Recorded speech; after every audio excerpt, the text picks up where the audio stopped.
Oke, di sini saya akan menjelaskan tentang apa itu motor sinkron. Mengapa disebut motor sinkron? Karena putaran rotor bagian yang berputar sinkron atau seirama dengan putaran medan magnet stator. Artinya tidak ada selisih kecepatan atau slip seperti pada motor induksi. Selanjutnya di sini saya akan menjelaskan tentang karakteristik motor sinkron. Yang pertama ada kecepatan putar konstan. Motor sinkron berputar dengan kecepatan yang tetap atau konstan sesuai dengan kecepatan medan magnet putar pada stator. Yang kedua, memerlukan arus DC di rotor.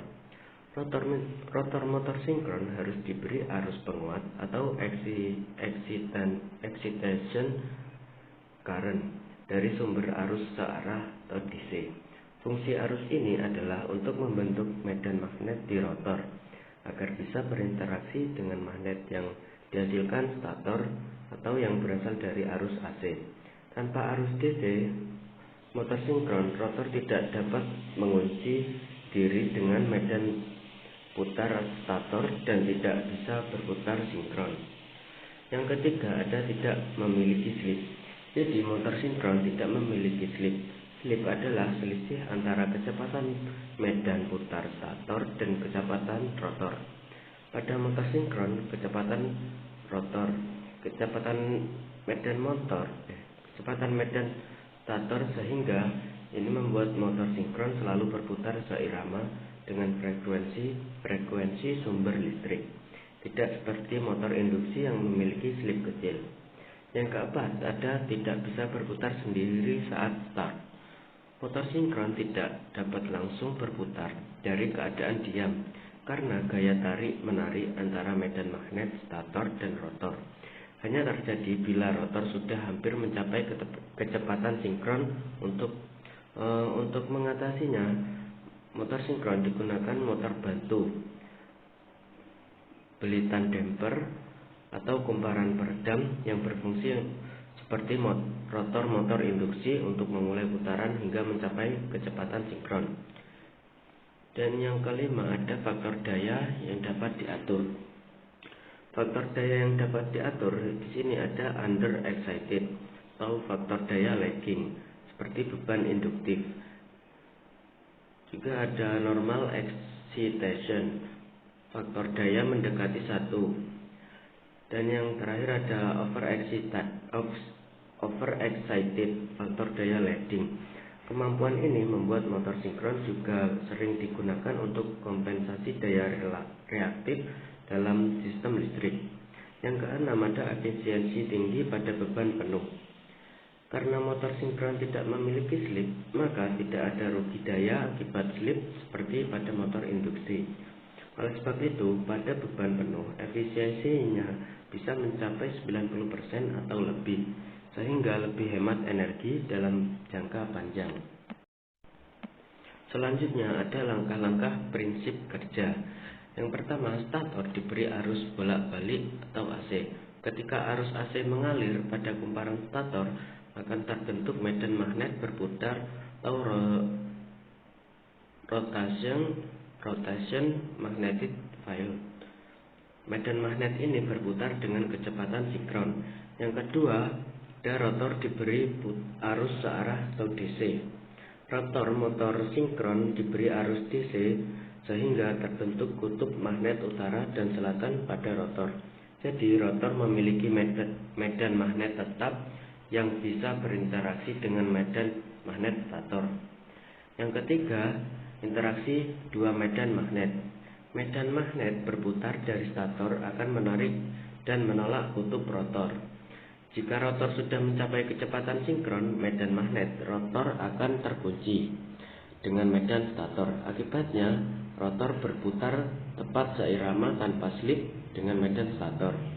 Yang keempat, ada kesulitan saat start. Saat motor diam, rotor belum bisa langsung mengikuti medan berputar stator karena gaya tarik-menarik berubah sangat cepat. Oleh karena itu, motor sinkron tidak bisa berputar sendiri dari keadaan diam. Untuk mengatasinya, biasanya digunakan motor bantu atau poni motor. Yang kelima ada kondisi berjalan atau running condition. Setelah rotor dan medan magnet dan medan stator terkunci, kecepatan motor tetap konstan atau sinkron meskipun beban berubah. Arah putaran tergantung urutan fasa arus stator atau bisa dibalik dengan menukar dua fasa. Besar arusnya, eksitasi DC menentukan faktor daya motor. Inti dari prinsip kerja motor sinkron yakni medan magnet berputar dari stator menarik medan magnet rotor sehingga keduanya berputar bersamaan atau sinkron, sehingga menghasilkan gerak putaran konstan dan efisien. Selanjutnya saya akan menjelaskan komponen-komponen utama pada motor sinkron. Yang pertama ada stator. Stator adalah bagian diam atau tidak berputar dari motor sinkron. Fungsinya untuk membentuk medan magnet berputar atau rotation magnetic field. Komponen stator meliputi rangka stator, inti stator, kumparan stator, dan fungsi utama dari stator yaitu mengubah energi listrik AC menjadi magnet berputar yang akan menarik rotor. Dan yang kedua ada rotor. Rotor adalah bagian yang berputar dan berfungsi untuk menghasilkan medan magnet tetap yang akan terkunci dengan stator medan magnet. Komponen rotor meliputi inti rotor, kutub rotor, kumparan rotor, dan cincin geser dan singkat karbon atau brush. Fungsi utama rotor yaitu membentuk medan magnet yang berinteraksi dengan medan stator untuk menghasilkan putaran yang sinkron. Dan yang ketiga ada sistem eksitasi. Sistem ini menyediakan arus DC untuk kumparan rotor. Jenis-jenis sistem eksitasi yaitu eksitasi eksternal menggunakan sumber DC luar, misalnya baterai atau generator DC kecil. Yang kedua ada eksitasi sendiri atau self eksitasi. Menggunakan eksitasi yaitu generator DC kecil yang dipasang pada poros motor. Saat motor berputar, eksiter menghasilkan arus DC ke rotor. Fungsi utama dari eksitasi yaitu mengatur besaran medan magnet rotor yang berpengaruh pada torsi dan faktor daya motor sinkron. Yang keempat ada belitan damper atau damper lilitan. Damper lilitan dipasang pada rotor biasanya di antara magnet kutub-kutub. Terbuat dari batang konduktor seperti sangkar tupai yang mirip rotor motor induksi. Belitan damper berfungsi untuk membantu start motor sinkron agar bisa berputar dari keadaan diam. Fungsi utama dari belitan damper yaitu bekerja seperti motor induksi saat start, lalu berhenti bekerja setelah motor mencapai kecepatan sinkron. Dan yang terakhir ada sistem pendingin. Motor sinkron besar menghasilkan panas saat bekerja. Oleh karena itu digunakan sistem pendingin biasanya dengan kipas untuk motor kecil, pendingin udara untuk motor besar. Fungsi dari sistem pendingin ini yaitu menjaga suhu motor agar tidak terlalu panas sehingga umur motor lebih panjang. Baiklah, di sini saya akan menjelaskan pengaplikasian motor sinkron. Yang pertama, pada industri besar. Motor sinkron banyak digunakan dalam berbagai proses industri besar karena memiliki kemampuan bekerja pada kecepatan konstan dan efisiensi tinggi. Bahkan saat beban berubah-ubah, karakteristik ini membuat motor sinkron sangat cocok untuk aplikasi yang membutuhkan stabilan dan kecepatan dan torsi besar.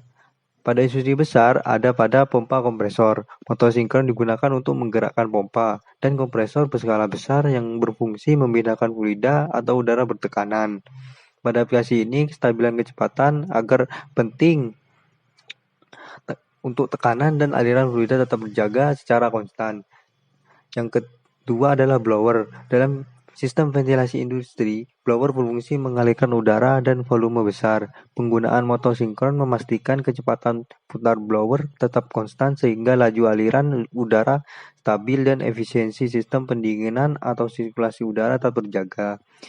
Yang selanjutnya adalah konveyor. Pada sistem transportasi barang atau konveyor di industri, motor sinkron digunakan agar sabuk konveyor bergerak dengan kecepatan yang tetap dan sinkron dengan proses produksi lainnya. Yang kedua ada pada sistem kelistrikan. Dalam sistem tenaga listrik, motor sinkron tidak hanya berfungsi sebagai penggerak mekanis, tapi juga peran penting sebagai kompensator sinkron. Kompensator sinkron adalah motor sinkron yang beroperasi tanpa beban mekanik dan digunakan memperbaiki faktor daya pada sistem tenaga listrik. Dengan menyuplai atau menyerap daya reaktif, alat ini membantu menstabilkan tegangan jaringan dan meningkatkan efisiensi transmisi daya. Aplikasi ini banyak digunakan untuk gardu induk, sistem industri besar, dan instalasi industri yang memiliki beban induktif tinggi. Yang ketiga ada pada pembangkit listrik. Motor sinkron juga memiliki peran utama dalam sistem pembangkit listrik di mana fungsinya berubah menjadi generator sinkron. Generator ini menghasilkan listrik dengan frekuensi tetap sesuai kecepatan putarnya yang sinkron dan medan magnet. Pada pembangkit listrik ada pada generator di PLTA. Pada generator PLTA, energi mekanik yang dihasilkan dari turbin air digunakan memutar rotor generator sinkron. Kecepatan sinkron antara rotor dan medan magnet menghasilkan tegangan AC dengan frekuensi tetap. Karena kecepatan air bisa bervariasi, sistem kontrol digunakan agar generator tetap berputar pada kecepatan sinkron demi menjaga stabilan frekuensi listrik nasional. Yang kedua di generator di PLTU. Di PLTU, energi mekanik diperoleh dari turbin uap hasil pembakaran bahan bakar seperti batu bara atau gas. Generator sinkron ini berfungsi sebagai mengubah energi mekanik tersebut menjadi energi listrik. Penggunaan generator sinkron memungkinkan tegangan dan frekuensi listrik tetap stabil meskipun terjadi perubahan beban listrik pada jaringan distribusi.